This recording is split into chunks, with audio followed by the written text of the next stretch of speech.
Olá meus amigos, Shalom, mais uma vez é um prazer nós da comunidade Ahavat Chesed, porque amamos ser bons, estamos aqui para falarmos com vocês um pouco mais sobre a carta do apóstolo Paulo aos Romanos.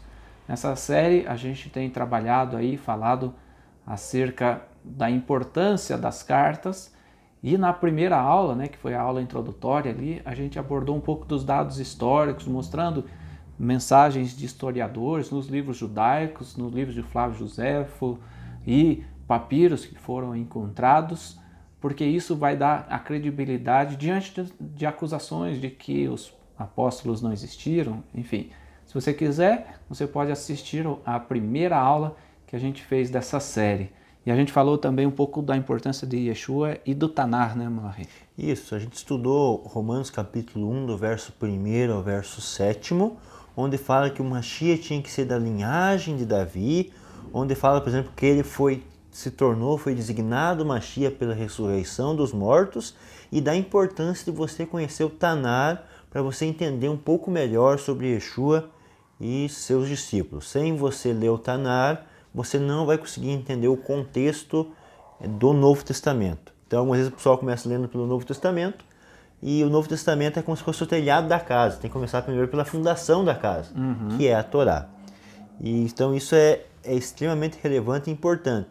Lembrando que para os capítulos próximos de Romanos, você pode até pular capítulo, mas é muito importante quem não assistiu a introdução ver a introdução. Porque a introdução a gente vai falar um pouco do aspecto histórico de Romanos. Então se você não viu, veja a introdução. Aí você pode também algumas vezes, se você quer um versículo específico, saber o que nós pensamos num versículo, algumas vezes um pouco mais complexo, aí você assiste ali, umas vezes escolhendo a aula específica, né? E é bom lembrar, que na descrição do vídeo, aqui embaixo, você consegue ver o meu WhatsApp, o WhatsApp do Orosh Malachi, né? Nós somos da mesma fé, então o Malachi é líder da comunidade em Prudentópolis, aqui no interior do Paraná, e eu aqui em Curitiba. E a gente atende aí pessoas do Brasil inteiro, do mundo inteiro, da Alemanha, da Bélgica, da França, de Portugal, do Japão, dos Estados Unidos. E o WhatsApp possibilita esse atendimento amplo aí a todas as pessoas e sempre com a maior dedicação possível, tá? Não fique com vergonha de perguntar. E se você quiser se inscrever no canal aí, clique em inscrever-se no canal, no ativar aí as notificações de novos vídeos, para que você possa estar sempre ligado nas nossas transmissões, nos nossos ensinamentos, tá bom? E se você quiser contribuir também com o nosso trabalho, mostrando o seu valorizar, a gente vai falar disso também na aula de hoje, então também aí estão o número das contas, para que você possa contribuir e ajudar-nos a levar essa mensagem mais adiante ainda. Romanos capítulo 1, na primeira aula a gente foi até o versículo 7º, e hoje a gente espera ir até o fim desse capítulo, tá?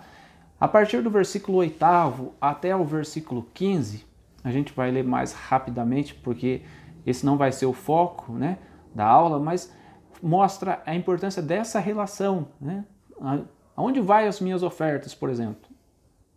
As ofertas ajudam na contribuição das transmissões, da qualidade dos equipamentos e também a possibilitar a gente viajar, O apóstolo Paulo, na sequência aí do versículo 8 até o versículo 15, fala disso. Vamos ler esses primeiros versos, então? Romanos capítulo 1, do 8 ao 15. Primeiramente, dou graças ao meu Deus, mediante Jesus Cristo, no tocante a todos vós, porque em todo o mundo é proclamada a vossa fé. Interessante aqui, alguns detalhes desse verso. Dou graças ao meu Deus. Ele fala meu no singular. Então Deus é um. Mediante Yeshua o Mashiach. Mas se separa aqui bem certinho. Meu Deus do Mashiach, Bem importante essa parte. Através do Mashiach, ou mediante Yeshua. Quer dizer, graças a Deus, através do Mashiach. Porque o Mashiach é o que nos possibilitou, quando na sua morte, o véu do templo se rasga de alto a baixo, possibilitou a nós ali a oportunidade de termos acesso ao Pai. Então por isso o apóstolo Paulo fala através do Mashiach. E nesse versículo ele fala do testemunho, o quanto é importante porque o relato da confiança de vocês está se espalhando por todo o mundo. Quer dizer, a fé da congregação dos romanos, né, da congregação judaico-messiânica, vamos dizer assim, dos discípulos de Yeshua que habitava em Roma, a fé dessas pessoas estava sendo propagada, estava todo mundo sabendo da fé dessa comunidade aí, né? Quanto é importante o testemunho. Isso mostra algumas vezes o exemplo, né? Então ali fala no verso anterior, verso 7, para ser de santos. Quando você é santo, você é separado, então isso demonstra que você é diferente, né? E se você for igual a todo mundo, a sua fé não vai ser proclamada porque é igual de todo mundo, né? A gente acaba chamando a atenção por termos uma fé diferenciada, uma fé que nos aproxima de fato do nosso Deus, né? Versículo 9 em diante, então. Porque Deus, a quem sirvo em meu espírito, no evangelho de seu Filho, é minha testemunha de como incessantemente faço menção de vós. Aí na sequência fala, né, em minhas orações, sempre oro para que de algum modo, agora ou no futuro, eu possa, segundo a vontade de Deus, ter bom êxito em visitá-los. O que isso mostra? Isso mostra o amor de um líder pelo seu rebanho. Muito embora, eventualmente, a gente não consiga atender fisicamente, né, estando com as pessoas, mas a preocupação de Shaul HaShaliach lá no segundo século, ali no primeiro século, na verdade, né, a preocupação do apóstolo Paulo era o quê? Atender a comunidade. E ele viajava bastante, é claro, mas ele mandou cartas. Hoje a gente atende através do YouTube, né, com os vídeos, com os estudos. É claro que isso ajuda, é um facilitador, né, para nós. A gente tem o WhatsApp que está sempre conectado para atender as pessoas. E do mesmo jeito que o apóstolo Paulo faz na carta, a gente também faz orando pelas pessoas, intercedendo, buscando algum modo da gente atender a toda a comunidade, né? Então, essa deve ser uma preocupação. Se o seu líder religioso não se preocupa em suprir a sua necessidade espiritual, tem alguma coisa errada, porque Yeshua e os discípulos dele, né, os líderes, os discípulos, os apóstolos, tinham essa preocupação constante de atender a comunidade aí. Interessante, ele fala, pela vontade de Deus, me oferecer em ocasião de visitar-vos. A parte de visitar, o líder, igual o Rosh Moshe mencionou, tem que procurar as ovelhas, ver se as ovelhas estão bem. Mas além disso, também algumas vezes a ovelha também tem que ir um pouco atrás do pastor. Então algumas vezes vai para uma cidade, vai viajar 1.200 quilômetros, e aí tem uma pessoa que mora a 100, 150 quilômetros. Eu sei que algumas vezes é um esforço, para depender da situação da pessoa, viajar ali 100 km, 150. Mas algumas vezes ele tem que ver a ocasião. Aquele líder veio aqui, vai vir só daqui a 3, 4 anos de volta nesse mesmo lugar. Então, se não compensa, algumas vezes eu ia até naquele líder. Claro que o líder também tem que fazer a questão de algumas vezes visitar essa ovelha, mesmo que esteja longe. Então, tem que ser de mão dupla, né? O líder tem que correr atrás das ovelhas, mas a ovelha também tem que querer ser pastoreada, né? Tem que se encontrar com o líder. Então, essa preocupação constante, né? Também nas cartas do apóstolo Paulo fala disso, né? De orar uns pelos outros, da gente estar sempre preocupado.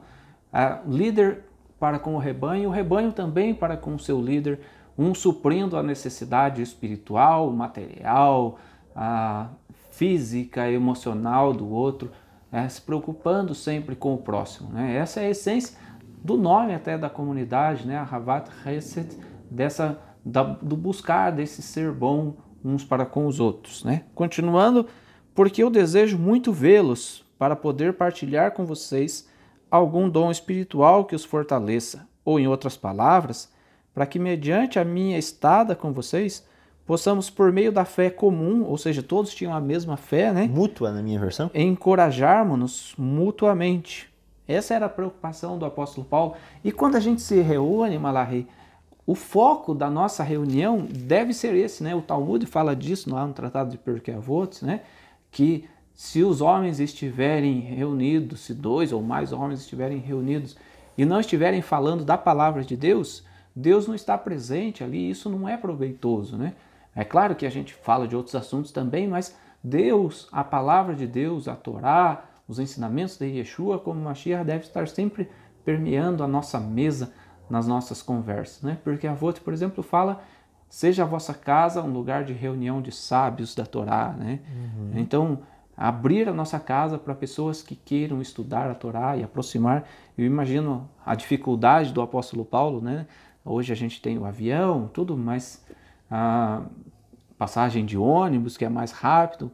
Paulo tinha viagens de navio muito mais difíceis. Quase morreu, né, numa destas. Em perigo de naufrágios e tal. Então, o que acontece? Ele tinha esse anseio por atender, e quando ele atendia, ele queria chegar lá e aproveitar o tempo e visitar as pessoas e falar da Torá com as pessoas, falar de Mashiach. E essa deve ser a nossa principal atividade, né? Como santos, como separados, de focarmos a nossa vida em falar do Mashiach, falar da salvação e falar da graça de Deus que chegou até nós através de Yeshua ou Mashiach. É interessante ali, fala também de dom espiritual, e eu, estudando um pouco sobre os dons espirituais, uma parte fala que um dos dons espirituais é a profecia. Só que a profecia, no chamado Antigo Testamento e no Novo, é muito diferente do que o pessoal pensa que é profecia. Profecia o pessoal vê como prever o futuro. Mas se você pegar a quantidade de profecias de Isaías, Ezequiel, Jeremias, os 12 profetas pequenos, você pegar cada uma dessas profecias, isso eu vi com um judeu nazareno lá do Rio de Janeiro, no encontro que eu participei, que em porcentagem, as profecias, cerca de 70% profecias de conforto. Então, você tem que fazer isso para Deus te abençoar, vocês estão pecando nisso, vocês estão errando naquilo. A demonstração. Então, as profecias, mais de 70% não é prever o que vai acontecer no futuro, e sim admoestar, melhorar, se aperfeiçoar, deixar de estar num caminho, praticar justiça, praticar amor. Então veja interessante, mais de 70%. Até o próprio profeta Jeremias mesmo, né, quando ele fala do cativeiro babilônico, era uma admoestação, um chamado à obediência para os filhos de Israel. Olha, se vocês não obedecerem, vai acontecer isso. Ele queria que acontecesse, ele estava falando do futuro? Não, ele estava falando, obedeçam, para que não aconteça esse tipo de situação, né?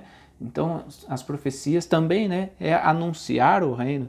Quando você está falando da vinda do Mashiach, quando você está pregando o Mashiach para as pessoas, você está, de fato, profetizando aí, né? É interessante que as reuniões nossas devem ser para discutir assuntos importantes, assuntos espirituais.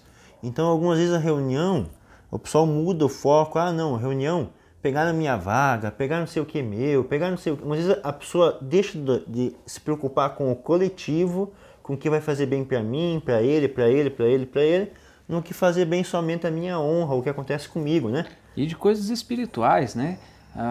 Eu sempre acho que a gente tem que aprender a falar mais, como está escrito na Brit Hadashah, convém que ele cresça e eu diminua. Então a gente fala mais do Mashiach, fala mais dos personagens bíblicos e menos de mim, de mim. Então a gente pode falar, por exemplo, a gente está falando aqui de Paulo, né? Se você ler, o versículo 13 fala assim: irmãos, saibam que, apesar de eu ter sido impedido de visitá-los até o momento, tenho feito planos para vê-los, a fim de recolher algum fruto entre vós, da mesma forma que tenho feito com os outros. O que acontece? Você vê que o apóstolo Paulo estava preocupado. E eu, Moshe, eu estou realmente preocupado em visitar vocês. Veja, eu não tenho dinheiro para isso. Meu carro estragou. Então, se você ficar falando só eu, você deixa de falar da Bíblia. E quando a gente deixa de falar da Bíblia, a gente deixa de falar de Deus e passa a falar de nós mesmos, né? E nós mesmos, como seres humanos, nós não devemos buscar, né? Eu sou o exemplo para as pessoas, mas qual a relevância para o povo de Deus do apóstolo Paulo e a relevância da minha vida, da vida do Malachi? É claro, nós não somos ignorantes de achar que a gente não tem nenhum valor. Claro que tem. Mas falar da vida dos personagens bíblicos traz um peso e uma edificação espiritual muito maior do que falar da nossa vida pessoal, tá? Então isso serve também de parâmetro para vocês. Mostra no versículo 13 a preocupação do apóstolo Paulo em visitar, mas assim como acontece com ele, né, até o momento tem sido de alguma forma impedido, né? Às vezes algumas coisas nos impedem, a gente tem grandes dificuldades, por exemplo, hoje a gente trabalha muito focado nas transmissões em vídeo, né? Mas se a gente vai viajar, por exemplo, lá para Santa Bárbara, no Pará, significa que são 3, 4, 5 dias sem transmissões, atendendo somente a eles, né? E os demais acabam de alguma forma sendo prejudicados. Então o que acontece? A gente tem que gravar vídeos antecipados para não deixar os demais desamparados, e isso demanda tempo, tudo vai demandar coisas, né? Então a gente quer sim atender todas as pessoas, porque em nós pesa o espírito do apóstolo Paulo, a responsabilidade de anunciar às pessoas aí o Mashiach, né? Verso 14. Pois sou devedor tanto a gregos como a bárbaros, tanto a sábios como ignorantes. Verso 15. Por isso, quanto está em mim, estou pronto a assumir o evangelho também a vós outros, o evangelho também a vós outros em Roma. E o apóstolo Paulo fala, né? Estou em débito para com as pessoas, né? Sou devedor, estou em débito. Então, quando o líder entende isso, e ele mesmo fala numa das suas cartas, né? Eu de boa vontade me deixarei gastar em prol de vós. O líder, ele tem que entender que a vida dele é dedicada às pessoas. E você dizer, eu estou em débito com vocês, é também reconhecer o mérito dos outros, né? Também saber reconhecer o mérito dos outros, a preocupação dos outros com a vida do líder. Quando você está orando pela sua liderança espiritual, né? Então, nós somos parte de um mesmo corpo e uns orando pelos outros, uns se preocupando com a vida do outro. Preocupar-se com a vida do outro não é se meter na vida do outro, né? Então, ter uma preocupação genuína com a vida do irmão, do próximo. Isso o apóstolo Paulo demonstra e a gente tem que igualmente demonstrar também, né? Interessante essa parte de humildade e de servir agora. Eu me lembrei da parte de lavagem dos pés, né? João capítulo 13, vou ler 2 versos, que fala o seguinte, verso 15. Porque eu vos dei o exemplo, Yeshua falando do lava-pés, né? Para que, como eu fiz, façais vós também. Em verdade vos digo, que o servo não é maior do que o seu senhor, nem o enviado maior do que aquele que o enviou. Então, Yeshua estava se colocando numa situação aqui de servo de Deus. E assim como Yeshua é servo de Deus, e o que ele estava fazendo, ele entendia que era uma missão dada por Deus, assim ele também estava dizendo para os seus discípulos, assim como eu dei o exemplo de ser servo de Deus, vocês sejam também dando o exemplo de ser servos meus, mas imitando as minhas obras. E o que Yeshua veio fazer? Servir. Então o líder, a Torá fala que o líder tem direito a algumas coisas por causa da sua vida de perder certas coisas ou deixar de aproveitar certas coisas pelo bem do povo. Então ele recebe, às vezes, a parte do dízimo, as ofertas, mas é em prol de que ele tenha uma vida melhor para servir o povo. E o líder tem que lembrar que a vida dele é dedicada ao povo. Então não pode ficar falando, eu sou melhor, eu fiz tal coisa. Não, eu sou um canal. Às vezes é uma coisa pequena, né? Mas que revela aquilo que está no coração da pessoa. E Yeshua, ele fala assim, né? Que ele não veio em busca da honra dos homens, né? Então, quando você fica muito pleiteando, olha, eu tenho que ser honrado, olha, todo mundo tem que se levantar na hora que eu chego, olha, eu tenho que ter isso, olha, eu tenho que ter uma vaga especial. Onde está a minha honra? Então, você está buscando a honra dos homens. Então, esse é o caminho errado. Por que a gente está falando isso? Por mágoa com alguém? Por preocupação com alguém? Não, por preocupação com você, para identificar os verdadeiros líderes espirituais, as verdadeiras pessoas que vão te aproximar de Deus, que vão te levar para mais próximo do Eterno. Esses dias eu estava fazendo um vídeo em que eu citava Pirkei Avot, capítulo 1, a Mishnah de número 12, se não me engano, que Hillel fala assim, procura ser como os discípulos de Arão, né? Amai a paz, buscai a paz e aproximai as pessoas da lei divina.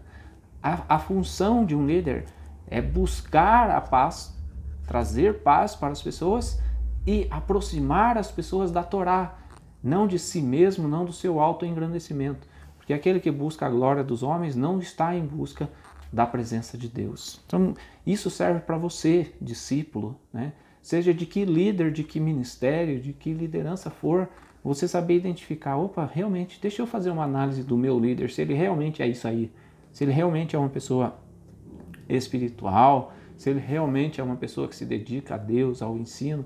E às vezes a liderança, né, nem sempre o líder, ele é aquela pessoa cheia de conhecimento, mas às vezes o líder, o que falta a ele em algum conhecimento, ele transborda em amor para com o próximo. Exemplo. Em exemplo, em bom testemunho. Então, O conhecimento é muito importante? É claro que é, mas o bom testemunho do líder também é. Também é. A preocupação do líder com o rebanho também é importante. Eu vou dar um exemplo para você. Então vamos dizer que o Malachi se afaste de uma comunidade. Aí eu falo assim, puxa vida, Malachi saiu. Agora como é que a gente vai fazer sem o dízimo dele? Eu estou preocupado com você ou com o seu dízimo? Né? Puxa vida, perdi o dízimo do Malachi. Ele dava um dízimo alto, agora ficamos sem o dízimo dele. Então ele está preocupado com o dinheiro. Mas eu falo, puxa vida, o Malachi saiu. Ele tem que se aproximar de Deus de novo. Eu vou fazer tudo o que era possível. E a Mishnah, quando fala de Arão, fala que Arão, ele perseguia a paz. Ele tentava fazer com que as pessoas encontrassem de volta o caminho da paz na presença de Deus, né? Sem buscar méritos pessoais, sem buscar engrandecimento pessoal, né? Era a essência da humildade e do servir, né?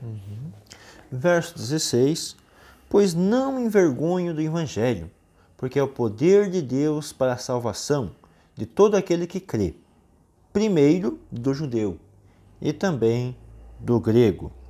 Aqui fala, né?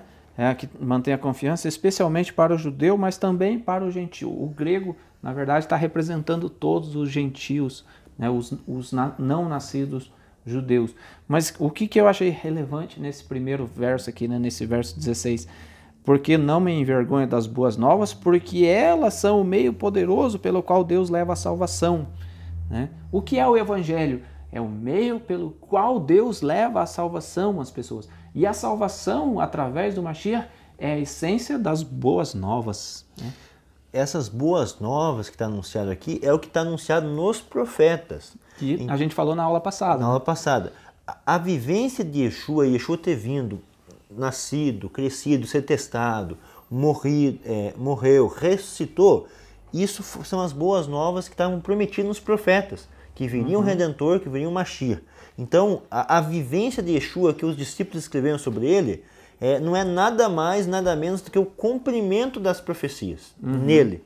Por isso que ele fala do Evangelho, que o Evangelho em si é baseado nas profecias que foram cumpridas na vida de Yeshua. Uma coisa interessante nesse verso, né, que ele fala aqui, primeiro do judeu e também do gentil, mas especialmente do judeu. Mostra aqui a primazia do povo judeu, né? Mas por que essa primazia? Porque Deus escolheu o povo de Israel. Foi Deus quem escolheu o povo de Israel. E o povo de Israel estava familiarizado com a Torá e com o conceito do Mashiach. Isso também permite que ele venha primeiro nisso, né? Se você lê a palavra do próprio Yeshua, em João capítulo 10, por exemplo, ele fala ali em João capítulo 10, do versículo 14 em diante, ele fala assim, eu sou o bom pastor. O bom pastor, eu conheço as minhas ovelhas e elas me conhecem, assim como o Pai me conhece e eu conheço o Pai. Eu conheço as minhas ovelhas porque a gente falou também um pouquinho na aula passada, né? Você batia um olho, você sabia que aquilo ali era um judeu, né? E ele era um judeu temente, porque ele estava vestido com tzitzit, com o seu manto, com o seu talit, cumprindo as mitzvot, os mandamentos, e Yeshua fala, esse aí é uma boa ovelha, né?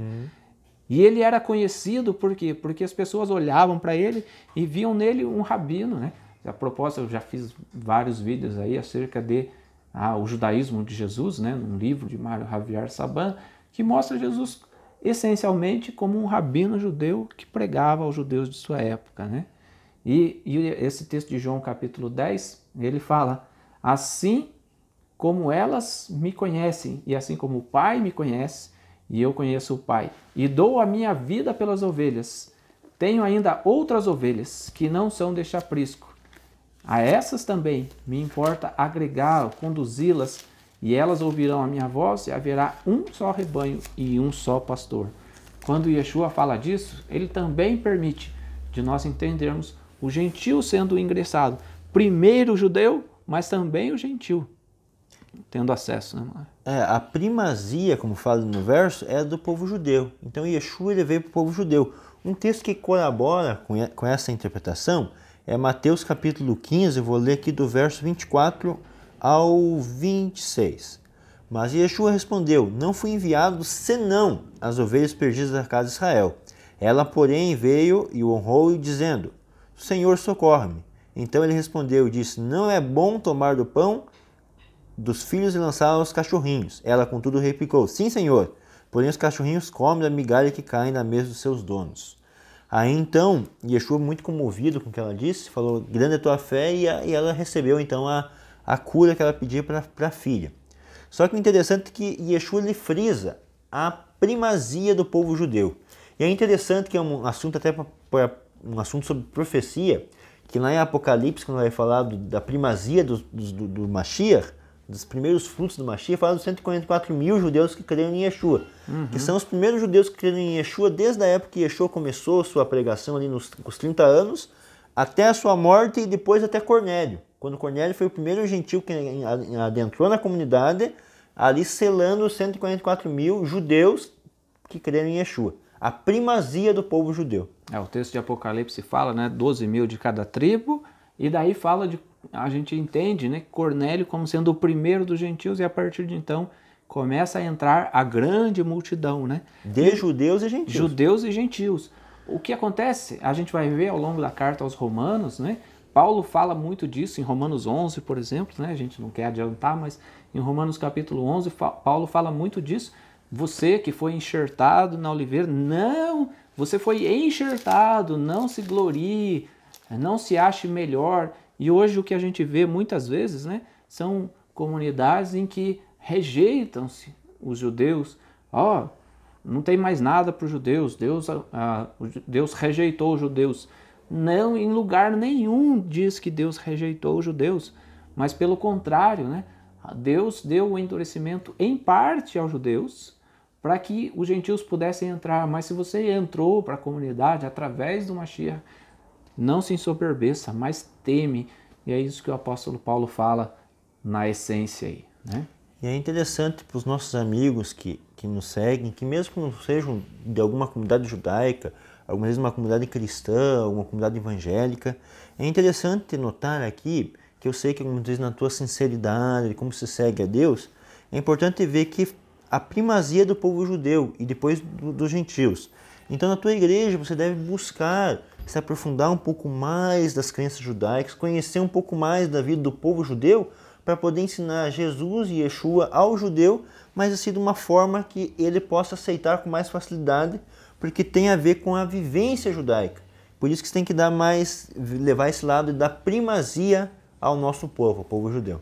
Você pode entender de Yeshua, você pode conhecer a fé judaica e você poder falar com mais propriedade, né? Pessoas que se dizem discípulos de Jesus, mas não conhecem a sua origem judaica, a sua fé judaica, as suas práticas judaicas, a forma judaica de guardar os mandamentos, não dá para dizer que conheçam de fato Yeshua. E até porque, né, tem um versículo lá na Brit Hadashah, né, de Yeshua falando, as pessoas dirão: Senhor, em teu nome fizemos isso, em teu nome fizemos aquilo. Ele fala: nunca vos conheci, não vos conheço, né? E ele fala: eu sou conhecido das minhas ovelhas, né? E eu conheço as minhas ovelhas e sou conhecido por elas. Deixe que Yeshua conheça você através dos mandamentos, do bom andamento. No próximo bloco a gente vai falar um pouco mais do que é viver pela fé, que também é uma forma muito errada de interpretar, né? Eu vivo da fé. Será? Será? A gente vai falar disso no próximo bloco aí. Continue com a gente.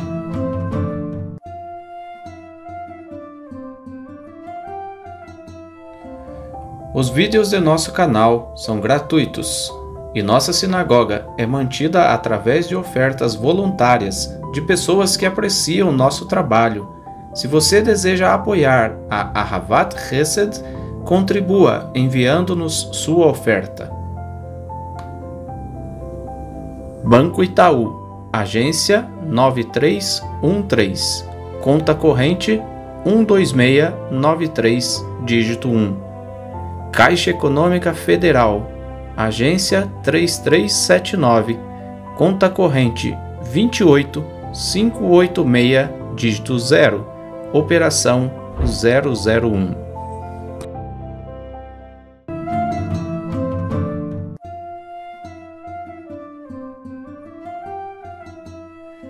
Voltamos então com o nosso programa, e nesse programa a gente está abordando ainda a continuidade do capítulo 1 da carta do apóstolo Paulo aos Romanos. E agora chegamos ao versículo 17, que traz um texto muito conhecido, né? Que é propagado aí muitas vezes: o justo viverá pela fé. De onde será que eles tiraram isso? Primeiro deixa eu ler o versículo, e daí o Malachi vai dar a origem disso, né? Romanos capítulo 1, 17 diz assim: porque mediante as boas novas revela-se como Deus torna as pessoas justas à sua vista, e do começo ao fim isto se dá mediante a fé, a confiança. Como diz o Tanar, mas a pessoa que é justa viverá a sua vida por meio da fé, por meio da confiança. De onde que eles tiraram isso, Malachi? Abacuque capítulo 2, verso 4. Lembrando que é o profeta Abacuque, né? Eis o soberbo, sua alma não é reta nele, mas o justo viverá pela sua fé. O que significa dizer que o justo viverá pela fé? Será que o justo vai viver de fazer oração? Às vezes a pessoa acredita nisso, né? Eu tenho fé em Deus, eu faço oração, então eu vivo da minha fé, da oração. Será que é isso que Paulo estava querendo dizer? Será que era esse o objetivo? Será que as pessoas não estão interpretando de uma maneira, vamos dizer assim, poética, né? O viver pela fé? Não. Estão tudo interpretando de uma forma inapropriada. Quando fala o justo viverá pela fé, o que a gente tem que fazer? Vamos ver nos exemplos bíblicos, né? E Abraão, nada melhor do que Abraão, o patriarca de Israel, que é chamado de o pai da fé, né? Abraão, o pai da fé. Vamos ver como é que Abraão exercitava a sua fé, o que a Bíblia diz a respeito da fé. Antes de Abraão, deixa eu ler com vocês um texto que está lá em Tiago. Tiago, capítulo 2, versículo 14 em diante. Ele diz assim, o apóstolo Tiago, versículo 14. De que adianta, meus irmãos, alguém dizer que tem fé, se não tiver ações que a comprovem? Essa aqui é uma tradução mais clara, né? Nesse caso aqui, a tradução, a Bíblia Judaica Completa, tá? Essa versão aqui que eu estou usando. Antes que alguém pergunte, qual versão que vocês recomendam? Eu sempre falo assim, né? A versão é menos relevante do que a interpretação, tá? Então, cuidado na forma de interpretar. Vamos voltar para o texto, versículo 14. De que adianta, meus irmãos, alguém dizer que tem fé se não tiver ações que a comprovem? Esse tipo de fé é capaz de salvar? Suponham que o irmão ou uma irmã não disponha de roupas e do alimento diário, e alguém lhe diga: Shalom, aqueça-se e se alimente bem, sem lhe dar nada do que necessita. Que bem há nisso? Da mesma forma, a fé por si mesma, se não for acompanhada de ações, é morta. Mas alguém dirá que você tem fé e eu tenho ações concretas. Mostre-me essa sua fé sem atos, e eu lhe mostrarei a minha fé por intermédio das minhas ações. Você crê em Deus? Que vantagem há nisso? Os demônios creem nisso. Esse pensamento os faz tremer de medo. Entretanto, insensato, quer certificar-se de que a fé sem ações concretas é estéril? Não foi Abraham Avinu, declarado justo por causa dos seus atos, quando ofereceu seu filho Isaque sobre o altar? Você pode ver que a fé cooperou com as ações. Mediante as ações, a fé foi completada. Olha só que legal esse verso, né? Mediante as ações, a fé de Abraão foi completada. E a passagem do Tanar que diz: Abraão teve fé em Deus e isso foi acreditado como justiça e foi cumprida. E ele foi chamado até mesmo de amigo de Deus. Veja que uma pessoa é declarada justa por causa das suas ações e não apenas por causa da fé, né? Quando fala assim, o justo viverá pela fé, está dizendo tudo isso, né, Malachi? Sim. De Abraão. Então, não adianta você falar, eu tenho fé. Não, mostra através das suas obras, através do cumprir os mandamentos. Abraão, o pai da fé. O que era o pai da fé? Vamos ler o texto de Hebreus ali, Malachi? Hebreus capítulo 11, e a gente vai comentando com vocês o que significa Abraão, o pai da fé. É interessante ali, só um gancho de Tiago, que Lutero, na sua reforma no protestantismo, ele tentou tirar Tiago do cânon da Bíblia. Por quê? Porque Tiago é muito claro ali que fé sem obras é morta, porque um completa o outro, né? Eu tenho que fazer aquilo e acreditar naquilo também, não fazer só por fazer, né? Hebreus capítulo 11, verso 8. Pela fé, Abraão, quando chamado, obedeceu, a fim de ir para um lugar de onde deveria receber por herança, e partiu sem saber aonde ia. Isso é fé, hein? Partiu sem saber para onde ia. A pessoa fala, não, eu tenho fé, para onde que eu estou indo? Né? Abraão partiu sem saber, isso é fé. Acreditar em Deus e seguir o que Deus está falando. Só que daí interessante aqui, que aonde que está a obra? Partir, ir, viajar. Então o que acontece? A mesma coisa, tem uma historinha que fala de uma pessoa estava se afogando e veio o corpo de bombeiros, tentou salvar a pessoa não quis. Depois veio um grupo especial de salvamento e a pessoa não quis. Deus vai me salvar, Deus vai me salvar. E aí morreu. Daí a brincadeira ensina que quando chegou lá no céu, para ser julgado por Deus, ele falou, Deus não foi me salvar, não me enviou. Claro que mandei o bombeiro, te mandei. E você não aceitou, né? Então o que acontece? Abraão podia falar, não, Deus falou que vai me levar para um lugar especial, vou ficar esperando aqui sentado, um anjo me levar, me carregar. Vamos ver, quem sabe esse lugar especial, o que será, como é que será, né? Ele podia ficar nessa, tranquilamente ali, né? E é o que as pessoas fazem hoje, né? Sem estudar, sem se aperfeiçoar na fé, o que, quando parece ser engraçado, na verdade é lamentável, né? É triste de ver que as pessoas abandonam um caminho porque elas querem viver pela fé.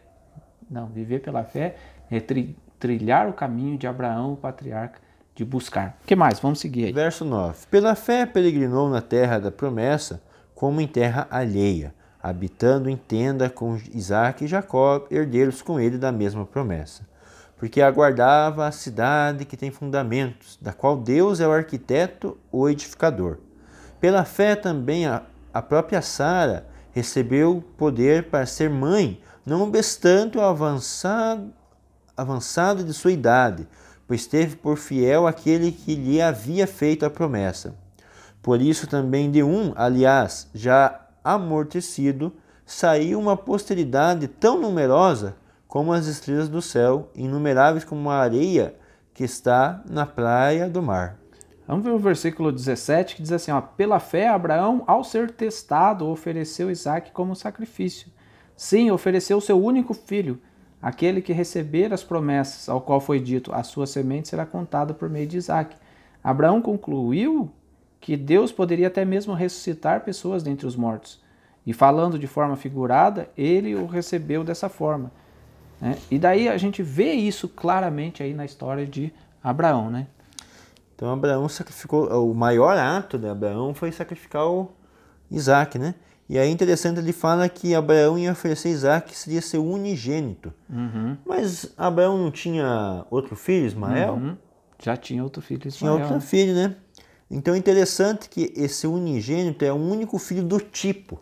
Então é um filho especial, né? É o único do gênero, né? É o único desse aspecto, né? Que está revelado aí.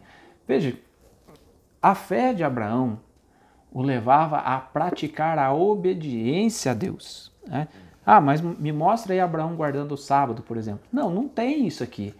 Por quê? Porque Abraão foi além do sábado, né? Então a gente pode dizer que Abraão foi além do sábado. Se Deus te pedisse para você sacrificar o seu filho no altar lá no Monte Moriá, você sacrificaria? Ah, eu sim. Não, não sacrificaria. Porque Deus te pede para guardar o Shabat e às vezes você fala, não, daí não dá, é muito pesado, né? Muito difícil, tudo é muito difícil. O que é mais difícil? Deixar de comer uma carne impura, guardar o sábado ou sacrificar o filho? Abraão levou a sua fé, a sua confiança em Deus a um nível muito elevado. E a gente deve ser filho de Abraão. Então, quando fala viverá pela fé, entenda isso, meu amigo. Entenda isso, minha amiga. Viverá pela fé é deixar que a sua fé o conduza à obediência a Deus de uma forma inigualável, incomparável. Isso é Abraão vivendo pela fé. Tá? Viver pela fé não é viver de oração, não é viver acreditando que Deus vai te dar, que Deus vai fazer. Não, isso aí é viver acreditando em ganhar na loteria. Né? Não, Deus vai me dar isso, Deus vai me dar aquilo. Não, viver pela fé é viver através da confiança em Deus e obediência nos mandamentos de Deus. Tá? Agora, como o Moshe deu o exemplo de loteria, né? É a mesma coisa que você ter fé, acreditar que vai ganhar na loteria, mas sem jogar. Não faz aposta como você vai ganhar na loteria, né? É interessante que a gente citou Hebreus e citamos Tiago, né? Mas alguém pode dizer, mas e o apóstolo Paulo? Será que em algum lugar ele fala da importância de observar a lei como obras? Bom, em Romanos capítulo 2, verso 13, fala o seguinte: porque os simples ouvidores da lei não são justos diante de Deus, mas os que praticam a lei hão de ser justificados. Então, em Romanos 2, verso 13, vai falar que o justo não vive só pela fé. A fé, quando fala no judaísmo, e nessa ideia aqui de Paulo e dos apóstolos, a fé é junto com obras. Então você tem que fazer aquela obra, mas não só por fazer a obra, porque você acredita que aquela obra é uma obra que Deus mandou fazer. Porque você tem amor, o Espírito de Deus está agindo no teu coração para cumprir aquilo. Aí você guarda o Shabat, cumpre cachuruto, cumpre as festas, faz tzedakah, tudo isso por fé. Porque você acredita que aquela é a vontade de Deus e está disposto a sacrificar a tua vontade para fazer algumas vezes os teus desejos carnais, podemos dizer, você está disposto a sacrificar em forma de obras para que mostre a tua fé em Deus. Então isso é muito importante, gente. Mostra-me a tua fé sem obras, que eu te mostro a minha fé através das minhas obras. Não é tão difícil assim de você olhar alguém que guarde os mandamentos e falar, esse aí está no tempo da lei ainda, né? Eu estou no tempo da graça. A gente já falou disso, né, do tempo da graça, mas enfim, a pessoa fala, eu estou no tempo da graça e não faz nada. Ah, Jesus aboliu os mandamentos. Não, Jesus não aboliu nada. Jesus não aboliu nada. Jesus apontou para os mandamentos, veio dar o cumprimento perfeito dos mandamentos que Deus estabeleceu aos filhos de Israel.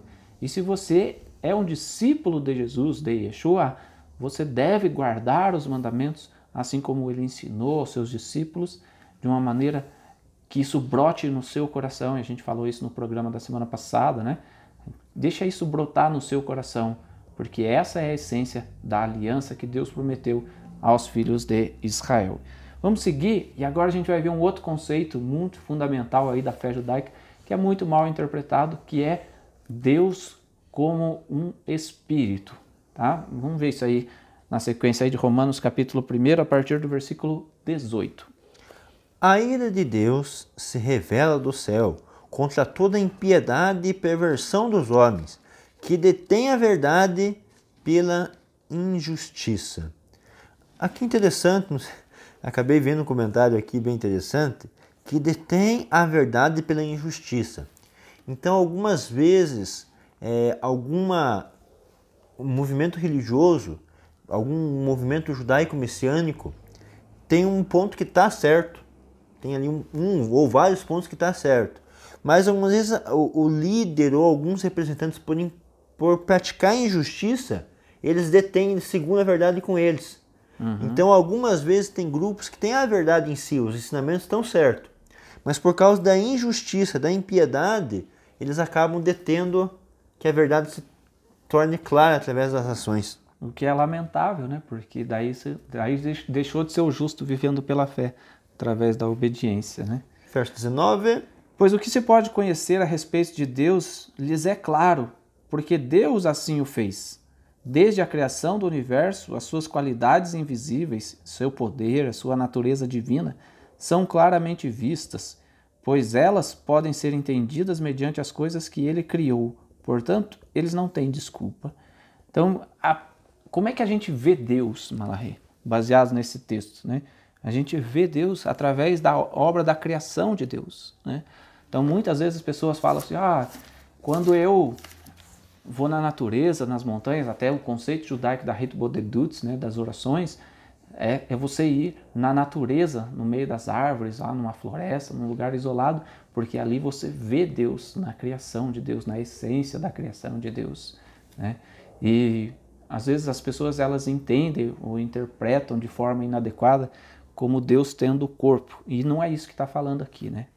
É interessante agora que vocês falam de apreciar a natureza, ou mesmo físicos, biólogos e químicos, muitas vezes judeus ou não judeus, religiosos, então um cristão religioso, um judeu religioso, ele vai estudar biologia, química, física. E no começo da faculdade, às vezes por estar num lugar acadêmico, que algumas vezes é um pouco desregrado, ele acaba às vezes descrendo de Deus. Então vai para libertinagem, vive a vida carnal. Mas daí depois que ele começa a vir um bom estudante daquela área, mais para frente a maioria dos químicos, biólogos, físicos falam, realmente, atrás de tudo tem uma força superior, não tem como. Eles vão estudar a estrutura da terra, a estrutura do animal, um simples animalzinho, milhões e milhões de informação que tem ali numa célula de um ser humano. Então eles disseram, não, eu posso até não crer em Deus direito, mas que eu sei que tem uma força que criou tudo, não tem como... Falam de uma força superior, força superior, né? Então você acaba vendo Deus nisto. E aí tem uma parte em João, capítulo 4, verso 24, que fala: Deus é espírito. Importa que seus adoradores o adorem em espírito e em verdade. Então aqui fala que Deus é espírito. Quando você pensa em espírito, aí você pensa em energia também. A energia que move. Então fala que quando Deus foi criar, por exemplo, a terra, o Espírito de Deus pairava sobre as águas, movia. Então é interessante que, fisicamente falando, por exemplo, nós somos formados por átomos, mas em volta desses átomos tem uma energia. Então na ideia mística judaica, por exemplo, e não só mística, como também a gente vê em vários lugares na própria Bíblia, dá a entender que Deus mantém tudo. Então o poder de Deus age em mim, age no sofá, o poder de Deus está agindo no mundo. Só que ao mesmo tempo que Deus está agindo, ele é separado de toda a criação, ele não é preso a nada. Então na ideia mística fala que Deus envolve todo mundo e envolve em volta dos mundos. Então é como se o universo físico estivesse dentro de Deus. Tudo fosse Deus, e aqui Deus criou uma parte física dentro dele e que ele atua ali dentro. Mas não é preso a nenhuma forma. Ele se manifesta, os atributos dele aparecem através disso, mas não quer dizer que ele é preso a nenhum atributo físico. Uma coisa interessante é que assim, você tem que estar familiarizado, né? Se você quer fazer parte de uma fé genuinamente judaica, você tem que estar familiarizado com os conceitos judaicos, né? E Ramban Maimônides, mais ou menos ali no ano 1200, Maimônides, ele escreveu, né, vamos dizer assim, ele compilou os 13 princípios fundamentais da fé judaica, e um dos 13 princípios, aliás, os primeiros falam de Deus, né? Um dos 13 princípios, o terceiro, diz assim: eu creio com fé completa que o Criador, bendito seja o seu nome, não é corpo e não se pode assemelhar à matéria. Ele não tem nenhuma comparação com qualquer coisa, né? E a gente canta isso semanalmente no Igdal, né? Quando diz: ele não tem nenhuma forma incorpóreo e nada pode ser comparado à sua santidade. O que significa isso? Querer colocar Deus num corpo humano, vamos dizer assim, é limitar Deus. Deus é ilimitado, né? Deus é ilimitado. E querer colocar Deus numa forma humana, você está limitando, né? Então, o que acontece? Por que então que a Bíblia fala de Deus? Por exemplo, Moisés viu Deus pelas costas. Ah, tá vendo? Deus tem costas. Não. O que é ver alguém pelas costas?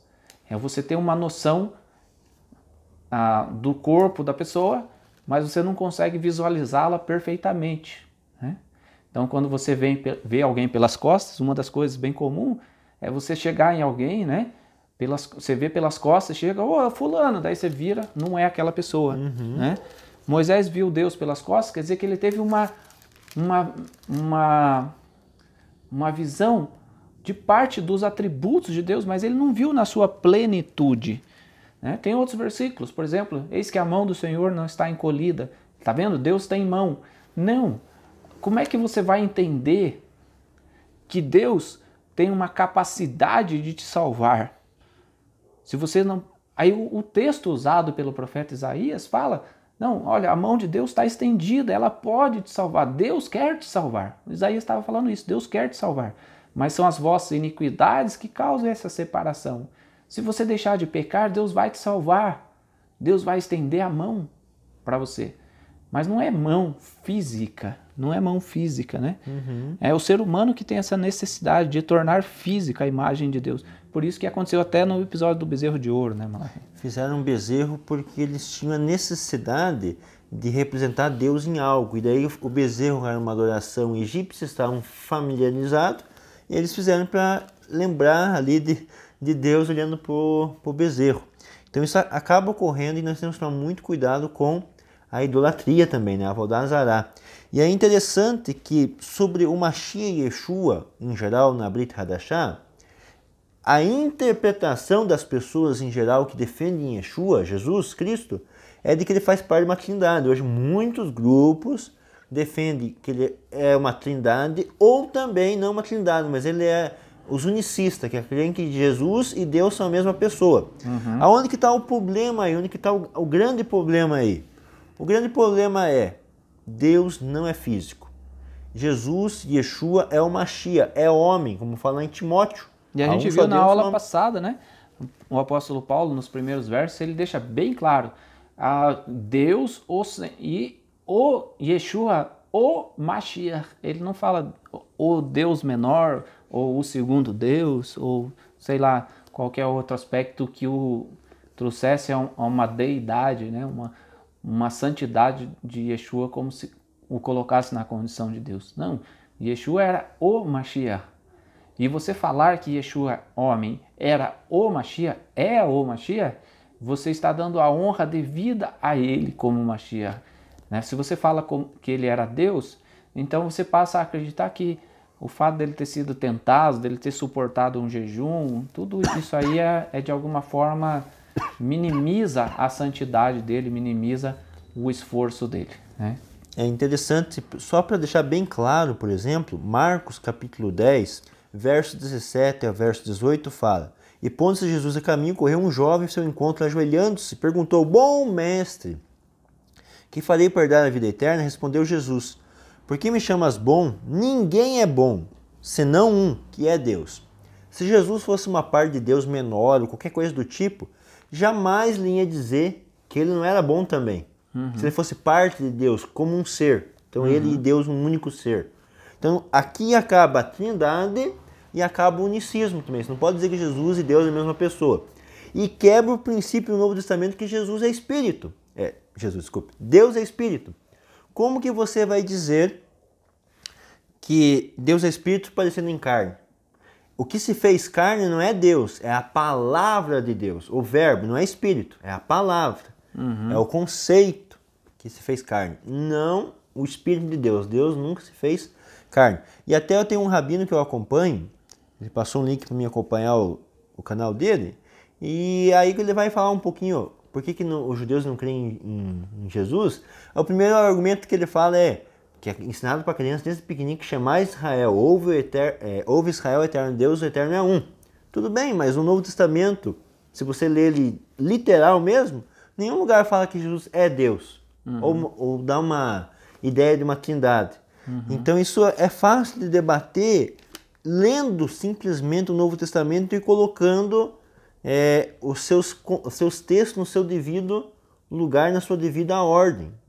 Até porque, né, Malachi, se existissem textos que provassem que Jesus era parte da Trindade, a Igreja Católica não precisaria criar, vamos dizer assim, o versículo de Mateus 28, 19 para dizer, né, batizar em nome do Pai e do Filho e do Espírito Santo. Né? Não precisaria, se os textos fossem claramente mostrados que Jesus era Deus. Não é o caso, então a Igreja Católica tratou de colocar esse verso para fortalecer o dogma da Trindade. O dogma, aliás, é uma questão complicada, porque está presente em várias religiões, inclusive dentro da fé judaica, né? De alguns segmentos judaicos, que são chamados aí, a gente vai falar numa sequência aí, das obras da lei, né? Que estão absolutamente fora do contexto da lei de verdade. Então, às vezes, a gente precisa ter mais cuidado com essas coisas aí, a gente precisa se aprofundar dentro disso. Né? Então, espero que tenha ficado bem claro essa parte aí dos atributos invisíveis de Deus. A gente concorda com o Rambam de que Deus não é corpóreo. E todas as vezes que Deus apareceu em corpo nas visões para os profetas, é visões. Então o profeta via um ancião sentado num trono, e cada profeta, quando vai descrever a visão, descreve um pouquinho diferente. Isso quer dizer o quê? Isaías tinha uma visão de como ele pensava que era Deus. Apareceu para Isaías daquela forma. Para Jeremias, para Ezequiel, diferente. Porque Deus não é físico, não é preso a nada de físico. Só que também eu não posso limitar a Deus. Se Deus quisesse aparecer em forma física, ele até poderia. Não pode limitar a Deus. Só que você tem que saber, ele não está preso a nenhuma forma física e não faz parte de Deus aparecer de forma física. A humanidade sempre aparece em visões, ou através dos seus anjos, ou através dos seus atributos. Misericórdia, justiça, esses tipos de atributos, eles se manifestam em poder à humanidade e não em corpo, porque primeiramente ele não é um corpo. Ele está além disso, está muito além disso. E isso também deixa claro, né? Vamos deixar claro aqui, quando a Bíblia fala assim que Deus, que Moisés foi o único a quem Deus falou face a face, por exemplo, né? Será que Deus via o rosto de Moisés e Moisés via o rosto de Deus? Senão Deus teria necessariamente que ter uma face, né? Mas Deus se apresentou a Moshe de uma forma única e especial, né? Então, tem várias coisas que a gente pode acrescentar nisso, né? Mas só para dar um panorama, a gente está fazendo o estudo sobre o livro de Romanos, a carta aos Romanos, e a gente não quer pegar um ponto específico, né? A gente estava comentando aqui no intervalo, né, que a gente poderia fazer uma sequência de aulas sobre os 13 princípios da fé judaica, né? Então, até no texto aí que a gente já leu dos versículos, fala que Abraão creu na ressurreição dos mortos, né? Sim. Então, Abraão já cria na ressurreição dos mortos. E esse é um dos 13 princípios da fé judaica. Então, uma coisa vai puxando a outra ali e vai trazendo para nós mais esclarecimentos. Quando você estudar a Bíblia, seja o Tanar ou seja os escritos do Novo Testamento, estude com o coração limpo, preparado para que Deus possa falar com você e não você interpretar do seu jeito, né? Que é o que acontece hoje, né? As pessoas, elas escutam desde pequenos que Jesus é Deus, por exemplo, né? Que elas já não questionam mais. E daí quando ela lê um versículo que deixa claro que Jesus era homem, por exemplo, ela passa por cima, ignora aquilo ali. Né? E aquilo é fundamental para tornar a fé dela mais genuína. Tanto quem é favorável quanto quem é contra. Então eu sou favorável que Jesus é Deus. Então eu sempre vou pensar que Jesus é Deus. E eu sou contra Jesus, então entendo que ele veio abolir a lei, ou veio tirar o povo judeu da sinagoga. Eu também vou ver, toda vez que eu vou ler, também já tenho uma pré-concepção de que ele está falando que ele é Deus. Mas sendo que se você ler no português, pegar conjunções, pronomes, pegar verbo, pegar ali escrito como está mesmo, você verá que ele não está dizendo que ele é Deus. Em nenhum lugar ele colocou que ele era Deus. Bom, a gente vai para mais um intervalo. Na sequência a gente volta para tentar concluir o primeiro capítulo da carta aos Romanos e a gente vai falar um pouco da relação do homem, né? Da perversão, dos pecados do homem. Tá? Continue com a gente. Se você está gostando do vídeo, dá um joinha, compartilha aí nas suas redes sociais, no Facebook, no Instagram, que esse vídeo possa alcançar mais pessoas e mais pessoas possam ser alcançadas não por mim ou pelo Malachi, mas pela verdade da palavra de Deus. Tá bom? A gente já volta para continuarmos aí o estudo do primeiro capítulo de Romanos.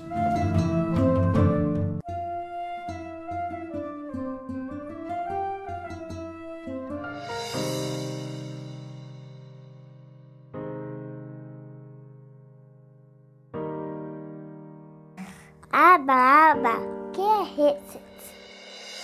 Hesed significa bondade, significa que é uma pessoa boa. Uma pessoa boa é uma pessoa que faz bondade, que faz bem para os outros. Então é por isso que a nossa sinagoga se chama Ahavat Hesed? E a nossa sinagoga se chama Ahavat Hesed porque nós amamos fazer o bem. Ahavat Hesed significa amar a bondade, amar ser bom para as pessoas. Não é legal isso? Que legal! Então vamos praticar a bondade. Venha para a sinagoga Ahavat Hesed, porque aqui nós amamos fazer o bem. Bondade é uma coisa boa, né? Vamos praticar Ahavat Hesed.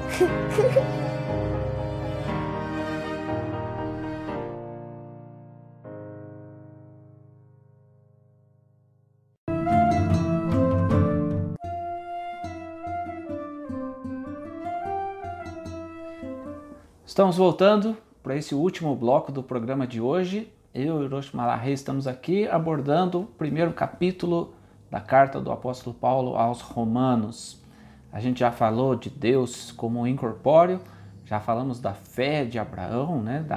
O justo viverá pela fé. E agora a gente vai continuar, iniciando ali no versículo 21, falando da idolatria, né? Apesar de saberem quem é Deus, não o glorificaram como Deus, nem lhe agradeceram. Ao contrário, tornaram-se fúteis em seu pensamento. E seu coração obtuso anuviou-se, alegando ser sábios, tornaram-se tolos. Na verdade, trocaram a glória do Deus imortal por meras imagens, semelhantes a seres humanos mortais, pássaros, animais ou répteis. A gente já deu uma leve introdução disso na parte anterior do programa, né, Malahay?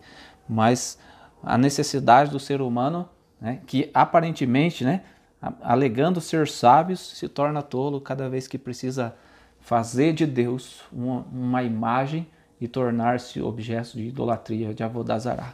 É interessante essa parte de imagem, que nos profetas fala do ouvires que pega a madeira, prepara, faz o ídolo, coloca na casa, mesmo com o resto da madeira, pega, acende a lenha, faz a comida e adora aquele pau ou aquela pedra que ele fez ali como Deus. Só que é interessante, essa parte de adorar imagens ou adorar o sol e a lua, como acontece com alguns índios e outros povos também, isso tem a ver com a existência de Deus também.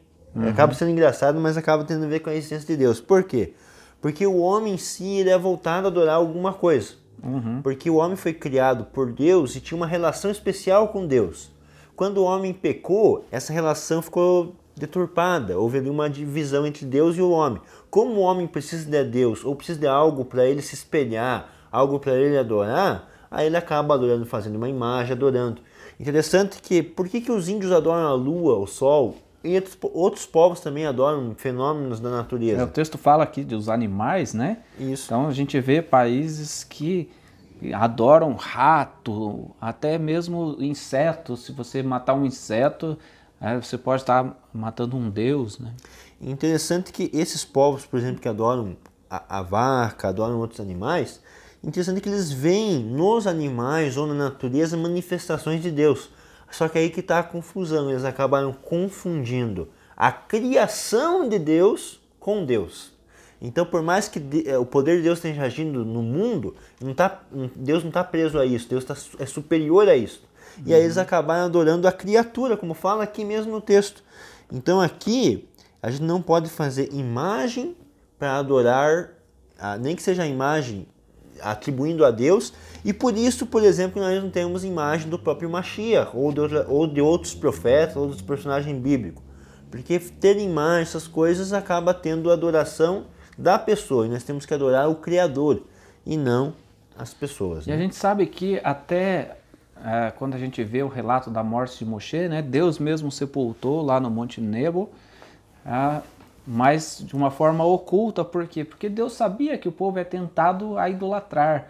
Então Moshe, aquele que nos deu a Torá, né, o túmulo dele já seria um lugar de idolatria. Então uma coisa é a gente reverenciar a presença de Moshe, né, ou a história de Moshe, a sabedoria dele, como rei Davi, como Yeshua, e outra coisa é você adorar. Até o próprio Yeshua, né, ele fala, né, está escrito, somente ao Senhor teu Deus adorarás. Né?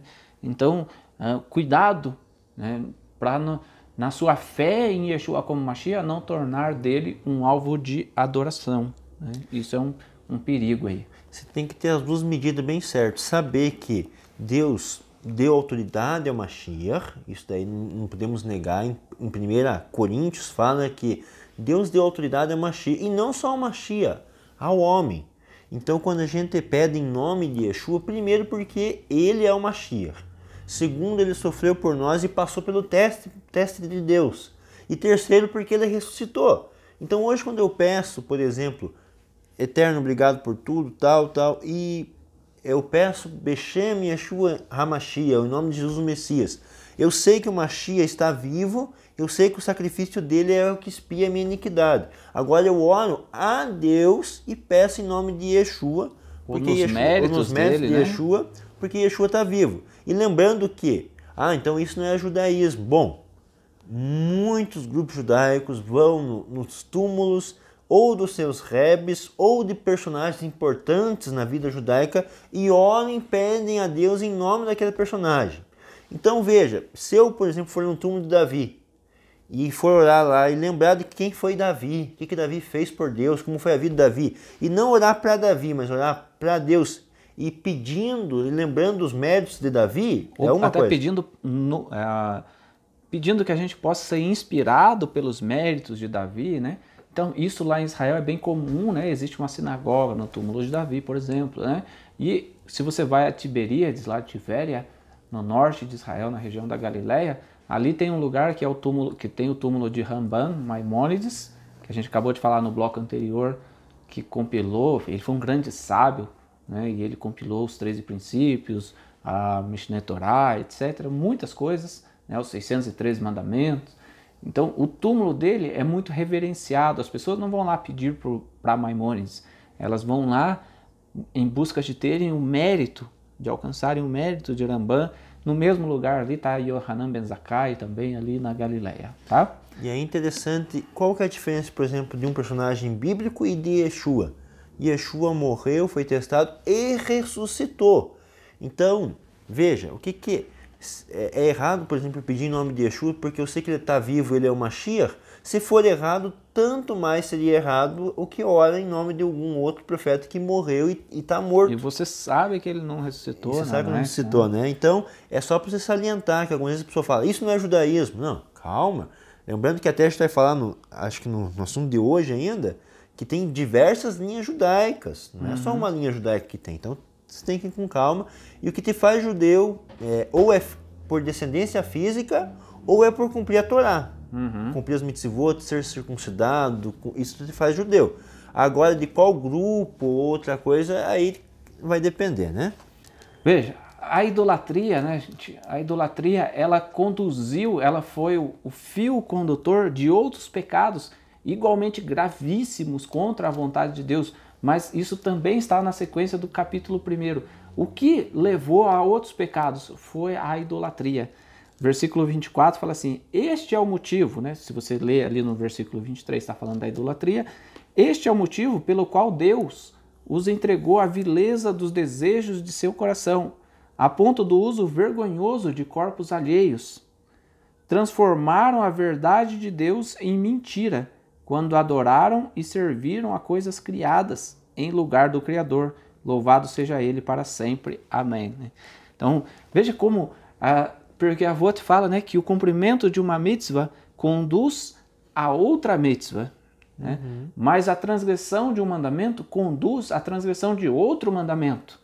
É tudo um caminho que, se você se propõe a seguir a Torá e você cumpre uma mitzvah, isso vai te levar a outra, até o cumprimento pleno da Torá. Mas se você descumpre o mandamento, isso vai te levar a outro descumprimento, a outro, até que você se torna insensível, né? E é interessante aqui que a idolatria não é só fazer um ídolo de pau ou pedra. A idolatria é, por exemplo, começar a adorar ouro e prata. Então você vai ver lá, fala dos 10 mandamentos do decálogo, né? Não tem imagem de escultura. Mas daí no capítulo 20, depois que termina de falar os 10 mandamentos, fala, não farás... imagem de ouro, de prata e de bronze, porque as pessoas às vezes tornam Deus a riqueza. Então lá Yeshua fala, vocês não podem servir a Deus e as riquezas. Então às vezes a pessoa transforma a riqueza em idolatria. Sempre que eu falei que o ser humano precisa de algo para adorar, então ele acaba adorando a glória, de ser rico, de aparecer nos lugares.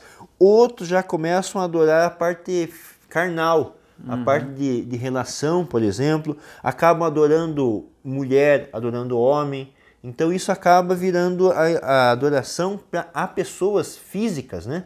Então a idolatria, como diz, não é só imagem, mas também pode ser a dinheiro e pode ser a outros tipos de coisas. E isso te conduz a um pecado, né? E de repente você pode olhar assim, como é que pode, Malachi, uma pessoa que servia a Deus, ela caiu num buraco tão profundo, né?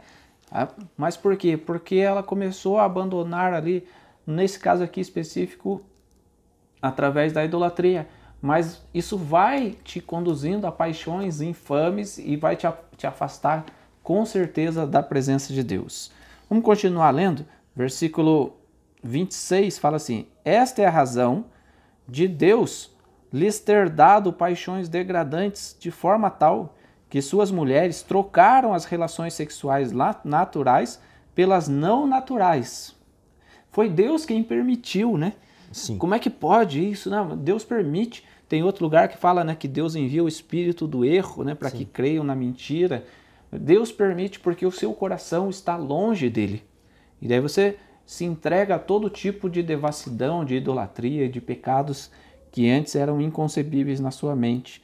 E da mesma forma, os homens, desistindo das relações naturais com o sexo oposto, ardem de paixão uns pelos outros, homens cometendo atos vergonhosos para com outros homens e recebendo pessoalmente a penalidade apropriada à sua perversão.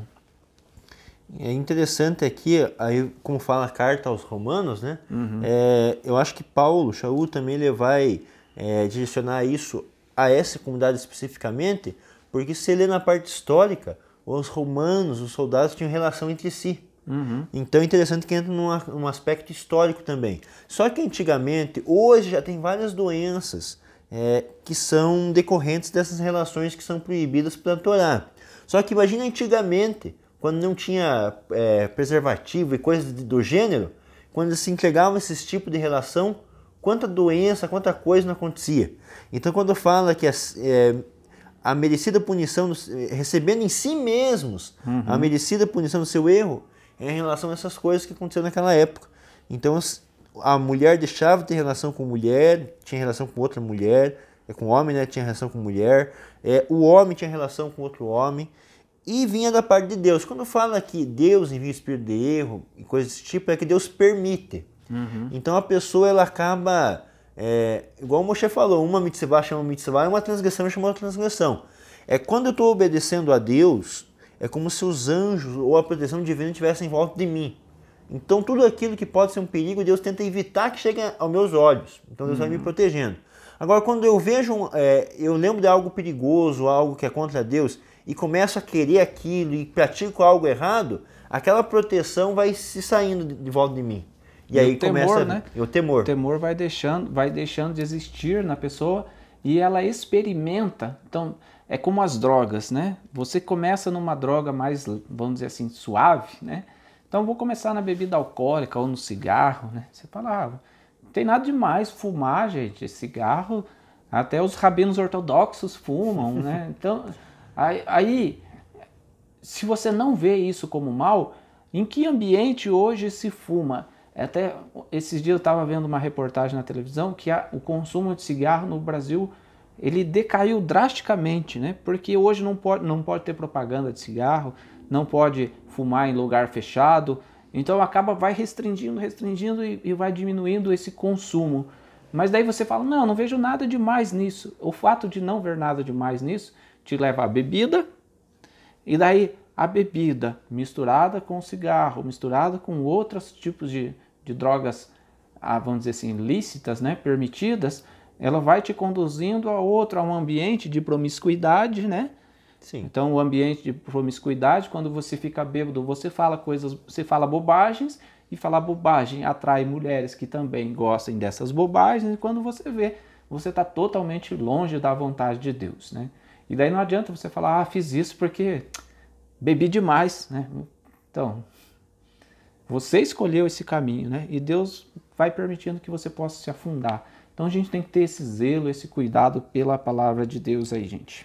E algo interessante aqui, que isso está escrito na Brit Hadashah, em Romanos, né?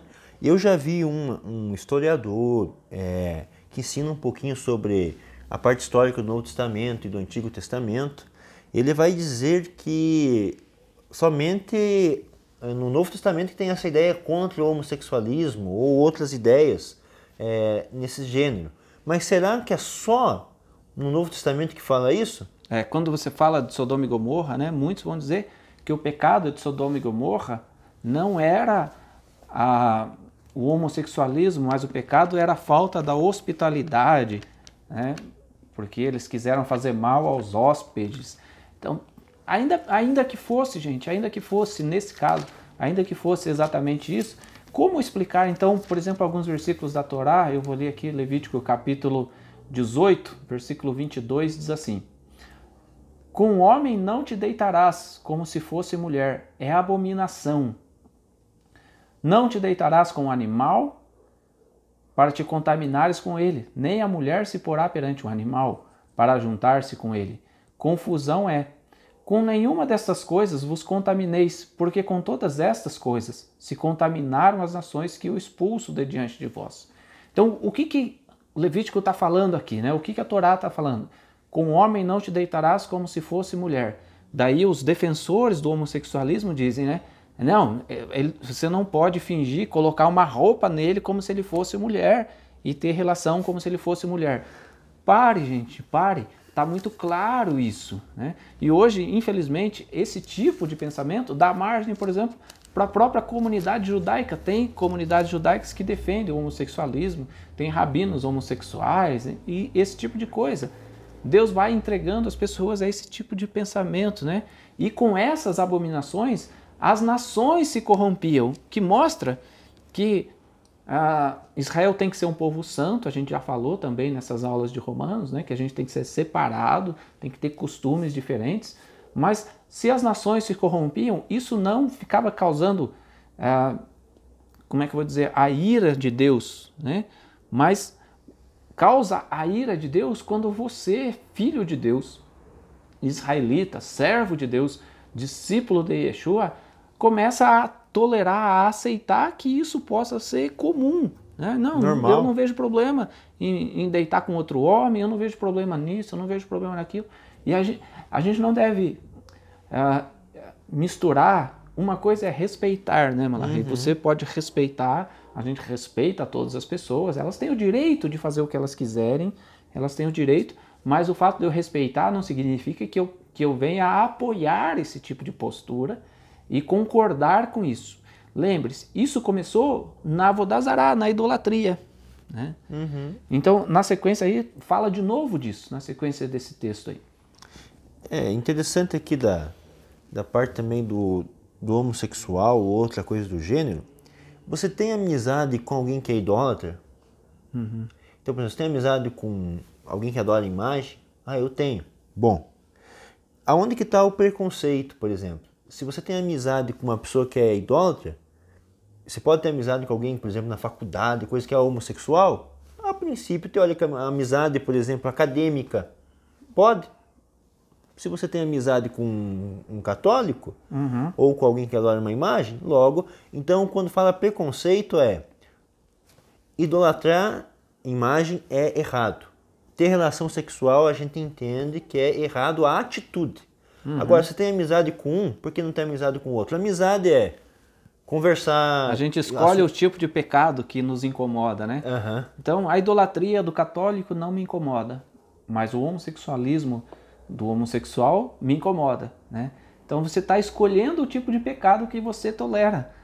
Deus não tolera esse tipo de postura em você, mas porque você diz servir a Deus. Você diz servir a Deus. E tem mais na Torá falando a respeito disso, né? Que não é só você cometer pecados como homossexualismo ou prostituição. Deuteronômio capítulo 23 fala a respeito disso também. Fala o seguinte: não trará salário de prostituição, nem preço de sodomita à casa do Senhor, teu Deus, por qualquer voto, por uma ou outra coisa. São igualmente abomináveis ao Senhor teu Deus. Interessante aqui que nessa versão fala sodomita. Então, essa ideia de que os habitantes de Sedom praticavam homossexualismo já está aqui nessa versão bíblica. Na Torá fala, não trareis salário de cão à casa de Deus. Que algumas vezes o animal em si, na época do cio e tal, acaba acontecendo ter relação entre cachorro com cachorro, coisa do tipo. Por isso que fala, não trará salário de cão à casa de Deus. Então seria do homossexualismo e nem da prostituição. Então, pecado, a gente entende que pecado é pecado, mas cada um é livre para escolher. Se você quer escolher adorar a imagem, adore. Podemos conversar, ter diálogo, não perseguir um ao outro, beleza. Quer seguir uma vida homossexual, siga, mas não tente impor isso aos outros. Então eu não posso nem impor que ele tem uma vida desse tipo, nem de outra. E Sodoma e Gomorra era imposto. Então chegou aqueles anjos, não sei como que os anjos se transfiguraram. Aparentavam, né? Se aparentavam que eram jovens ou não. E os habitantes de Sodoma ficaram interessados nele. E eles queriam forçar aquela relação, mesmo contra a vontade de Ló e dos anjos e tal. Mesmo Ló oferecendo as filhas virgens, os homens não quiseram. Não quiseram. Então, isso não tem a ver com hospitalidade, isso tem a ver com prática de homossexualismo. Veja o que diz aí na sequência, né, o versículo 28. Isto é, pelo fato de não terem considerado Deus digno do conhecimento, o próprio Deus os entregou a linhas de raciocínio inúteis, para que eles realizem coisas impróprias. Eles estão cheios de todo tipo de impiedade, maldade, ganância e imoralidade, cheios de inveja, assassínio, rixa, desonestidade e malevolência. São mexeriqueiros, caluniadores, inimigos de Deus, insolentes, arrogantes e orgulhosos. Planejam esquemas malignos, desobedecem aos pais, são insensatos, desleais, insensíveis e cruéis. Conhecem suficientemente bem o justo decreto divino de que as pessoas que praticam tais coisas merecem morrer. Entretanto, não apenas continuam a fazê-las, como também aplaudem outras pessoas que fazem o mesmo. Então, aqui, primeiro aqui, né, não está falando de um pecado específico, mas fala de uma série de coisas, né? E o fim é, aplaudem, não apenas continuam a fazê-las, mas aplaudem outras pessoas que fazem o mesmo. O quê? Ser insensato, ser desleal, ser insensível, ser cruel, ser caluniador, ser mexeriqueiro. A Torá fala, por exemplo, né, Malachi, não andareis como mexeriqueiros. E daí aqui o apóstolo Paulo fala de um mandamento, né, mexeriqueiro, pessoa que fica se metendo na vida dos outros. Isso é gravíssimo. E está no mesmo contexto do homossexual, está no mesmo contexto do idólatra. Então, cuidado com a sua postura, gente, cuidado com a sua postura. Desobedientes aos pais, né? Desobedientes aos pais também está aqui. Aí cabe um adendo, né? O desobediente aos pais em que contexto? Aos pais que estejam de acordo com a Torá, né? O apóstolo Paulo está falando aqui, ele está falando de pessoas que cumprem Torá. Então, eu não estou falando para você, se seu pai não cumpre Torá, para você apedrejá-lo, mas que você tem que aconselhar seus pais, olha, isso aqui que você está fazendo está errado. E não, o que você prefere? Até Yeshua fala, né, de às vezes os inimigos das pessoas são os da sua própria casa. Por quê? Porque tem pais que, infelizmente, abandonaram o caminho da Torá, abandonaram o caminho dos mandamentos, não comem kasher, não cumprem lei de pureza familiar, a mulher não cobre a cabeça. Isso passa a ser um mau testemunho para os filhos. E você vai continuar obedecendo? Bom, honrar pai e mãe é uma coisa e obedecer quando eles estão fazendo algo contrário à Torá é outra coisa, né? Então, tudo isso aqui é importante para nós, gente. Eles estão cheios de todo tipo de impiedade, maldade, ganância, imoralidade, cheios de inveja. Então, pessoas invejosas almejam, planejam fazer o mal aos outros. Olhe para cada um desses pecados aqui cometidos, citados pelo apóstolo Paulo. Se a gente fosse falar de cada um deles, né, seria um programa para cada um. Da inveja, então vamos falar da inveja. A gente podia falar 1h30 sobre a inveja. Homicídio, a gente podia falar sobre qualquer um desses pecados. Mas a gente prefere que você possa refletir sobre esses pecados e saber que cada pecado conduz a outro pecado que te afasta de Deus. Mas cada mitzvah que você cumpre, Deus te convida, cumpre uma mitzvah comigo e Deus vai te aproximar mais dele, você vai poder cumprir outros mitzvot.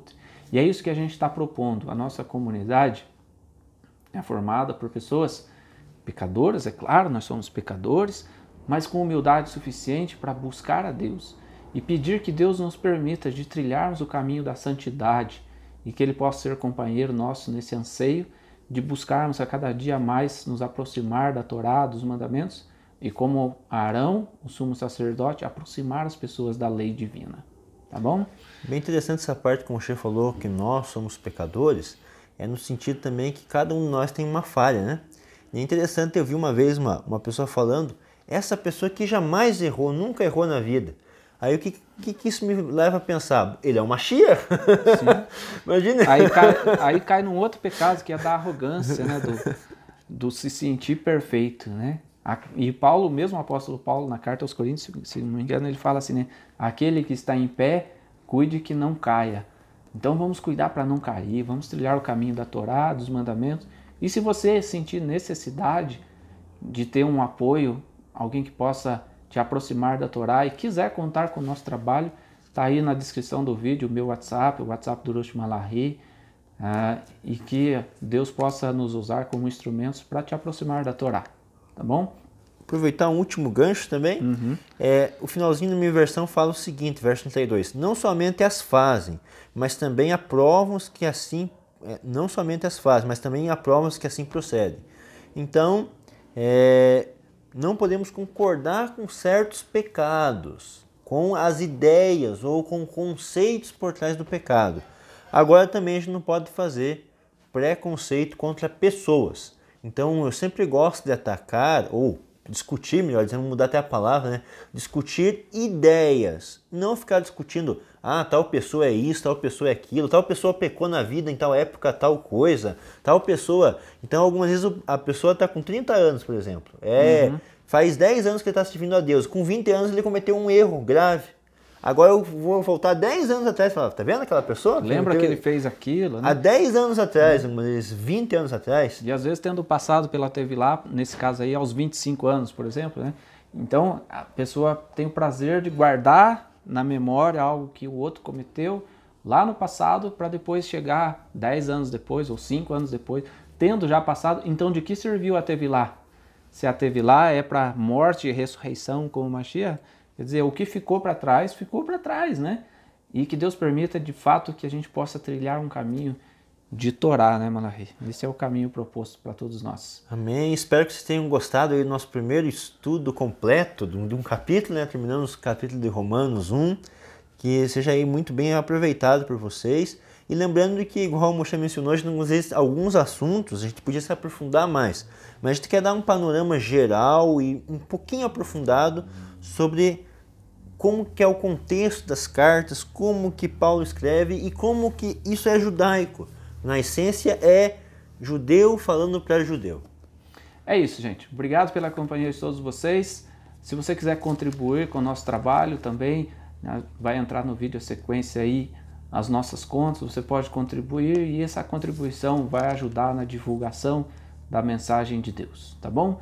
Que Deus te abençoe, esteja conosco nas próximas transmissões aí, inscreva-se no canal para ser notificado de todos os vídeos, também está na descrição aí o canal do Rosh Malachi, você pode acessar e assistir ali, tem vários vídeos muito interessantes dentro do Talmud, dentro da sabedoria judaica aí, que podem te aproximar mais de Deus, tá bom? Grande abraço, que Deus te abençoe e até a próxima. Shalom. Tchau.